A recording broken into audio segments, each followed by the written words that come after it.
Hello friend, welcome to Technical Pics channel. अगर आप Facebook का बहुत ज़्यादा यूज़ करते हैं पीसी या लैपटॉप में और आप बार बार ब्राउज़र में जाकर से लॉगिन करते हैं और वहाँ पर आप किसी पेज वगैरह पर ज़्यादा वर्किंग करते हैं, तो इसके लिए आज हम देखेंगे कि हम किस तरह से विंडोज़ ऑपरेटिंग सिस्टम में किसी भी पीसी या लैपटॉप में इसकी ऐप को आप किस तरह से इंस्टॉल कर सकते हैं और इस तरह से आप बहुत ईजीली फेसबुक को यूज़ कर सकेंगे।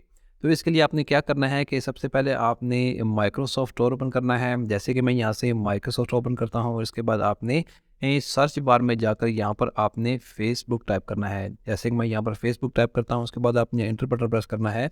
तो यहाँ पर आपके सामने फेसबुक का ऑप्शन आ जाएगा। आपने यहाँ से इंस्टॉल करना है या यहाँ से इसे ओपन कर सकते हैं और इसके बाद आपने यहाँ से इंस्टॉल बटन पर क्लिक करना है। जैसे यहाँ से इंस्टॉल बटन क्लिक करेंगे तो इसके बाद ये डाउनलोडिंग होगी और इसके बाद इसकी इंस्टॉलेशन हो जाएगी। तो आप देख सकते हैं यहाँ पर जो फेसबुक की ऐप है वो यहाँ पर इंस्टॉल हो चुकी है। आप यहाँ पर स्टार्ट बटन पर जाकर फेसबुक ऐप को ओपन कर सकते हैं। यहाँ पर आप देख सकते हैं कि फेसबुक ऐप ओपन हो चुकी है। आप यहाँ से पिन टू टास्क करेंगे तो ये टास्क बार में यहाँ पर हो जाएगी। तो इसके बाद आप यहाँ से बहुत इजीली फेसबुक ओपन कर सकते हैं और यहाँ पर आप अपना अकाउंट साइन इन करके इसे बहुत इजीली यूज़ कर सकते हैं। तो आप इस तरह से अपने कंप्यूटर या लैपटॉप में या किसी भी विंडोज़ ऑपरेटिंग सिस्टम में फेसबुक ऐप को बहुत आसान तरीके से इंस्टॉल कर सकते हैं।